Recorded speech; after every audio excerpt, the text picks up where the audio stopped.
Assalamualaikum warahmatullahi wabarakatuh. Perkenalkan, nama saya Arif Syafi'i dengan NIM 0101213057. Nah, jadi di sini saya akan menjelaskan tentang materi kita, yaitu pengertian hadis dan metode tematik. Yang pertama, pengertian hadis. Hadis adalah kumpulan perkataan, perbuatan, atau persetujuan yang diriwayatkan langsung oleh Nabi Muhammad SAW. Dan hadis juga mengandung ajaran-ajaran Islam yang menjadi sumber hukum kedua setelah Al-Quran. Dan hadis terdiri dari dua komponen penting. Yang pertama ada sanadnya atau rantai perawi, dan yang kedua ada matannya, isi atau teks hadis. Lalu yang kedua ada metode tematik.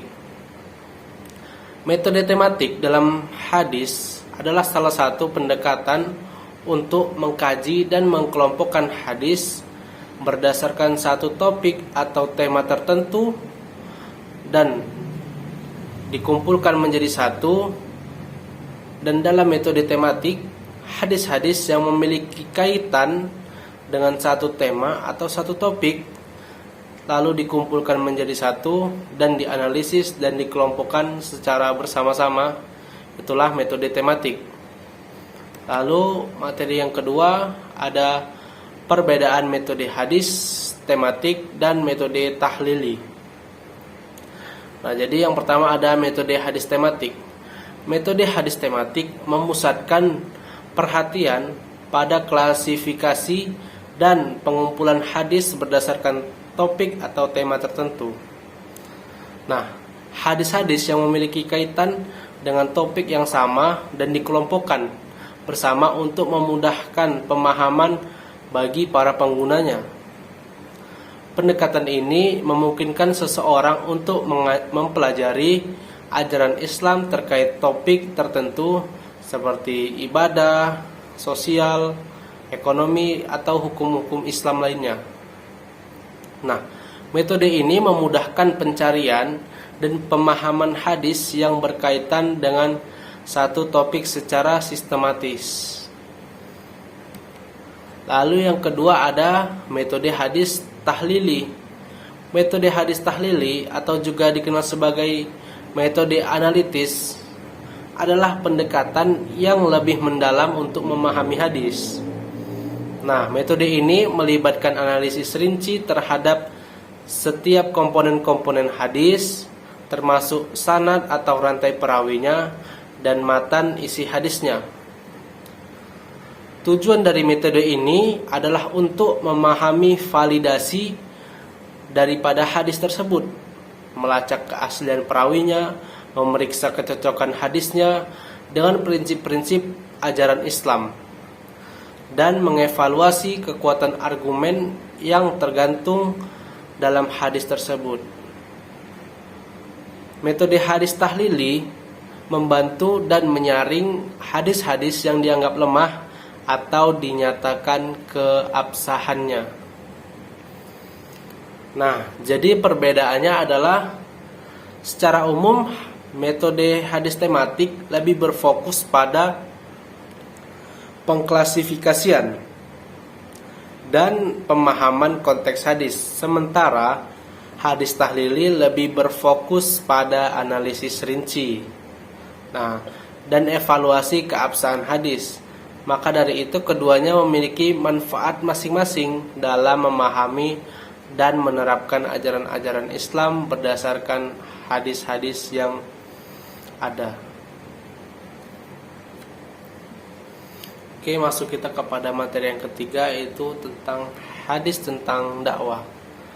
Seperti yang kita lihat, mungkin bahasa Arabnya atau hadisnya kurang jelas, bisa di searching, tapi di sini saya akan membacakan artinya, yang mana telah menceritakan kepadaku Ibrahim bin Hamzah, telah menceritakan kepadaku Ibnu Abu Hazim dan Yazid dari Muhammad bin Ibrahim dari Isa bin Talhah bin Ubaidillah Al-Taimi dari Abu Hurairah dia mendengar Rasulullah Shallallahu Alaihi Wasallam bersabda, sesungguhnya seseorang hamba mengucapkan kalimat tanpa diteliti yang karenanya ia terlempar ke neraka sejauh antara ke timur. Nah, maka dari itu bisa kita ambil makna dari hadis ini, barang siapa orang yang berkata tanpa memikirkan sebab atau akibat nantinya, maka dia akan termasuk kepada orang-orang yang berada di neraka. Maka dari itu kita harus bisa menjaga lisan kita, apalagi untuk berdakwah gitu. Selanjutnya yaitu tentang hadis tentang kewajiban mengucapkan salam. Qala Rasulullah inna ulan nas billahi man bada'ahum bisalam, yang mana artinya adalah sesungguhnya orang yang paling utama di sisi Allah adalah mereka yang memulai salam. Nah, maka kita sebagai manusia yang mana kita adanya komunikasi dalam berinteraksi atau sehari-hari kita, karena biasanya kita sebagai manusia malu atau takut mengucapkan atau menyapa duluan. Nah, ada hadis ini yang mengatakan sesungguhnya orang yang paling utama di sisi Allah adalah mereka yang memulai salam. Maka dari itu kita sebagai umat muslim jangan malu untuk mengucapkan salam terlebih dahulu. Nah, lanjut kepada hadis yang ketiga, yaitu tentang komunikasi, ekonomi, dan politik. Mungkin hadisnya kurang jelas atau bisa dicari di internet kita, dan saya akan membacakan artinya, yang mana telah mengabarkan kepada kami Qutaibah, ia berkata, telah menceritakan kepada kami Al-Laits dari Nafi dari Ibnu Umar dari Rasulullah sallallahu alaihi wasallam bersabda, pedagang dan pembeli memiliki hak memilih atau merupakan jual beli dengan syarat adanya hak milik, dan terkadang Nafi mengatakan atau salah seorang dari mereka berkata kepada yang lain, pilihlah. Nah, jadi hadis tentang komunikasi dan politik ini mungkin kurang jelas untuk bahasa Arabnya, bisa dicari di internet. Lanjut saja kita kepada tentang hadis yang terakhir, hadis yang keempat, yaitu ciri-ciri orang munafik ada 3, yang mana artinya adalah tanda orang munafik ada 3.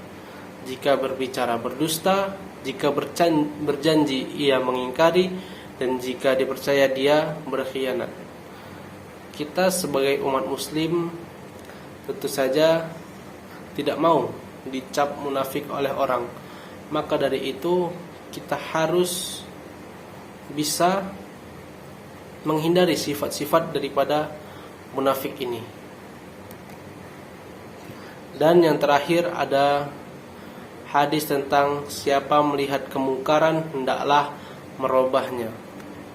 Bisa kita lihat di belakang sini, yang mana artinya barang siapa di antara kamu melihat kemungkaran, maka hendaklah ia mencegah dengan tangan atau kekerasan atau kekuasaan.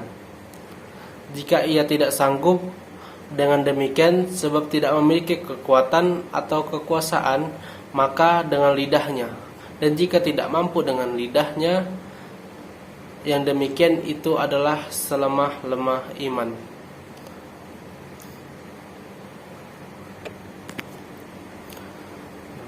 Kita sebagai umat muslim tentu saja tidak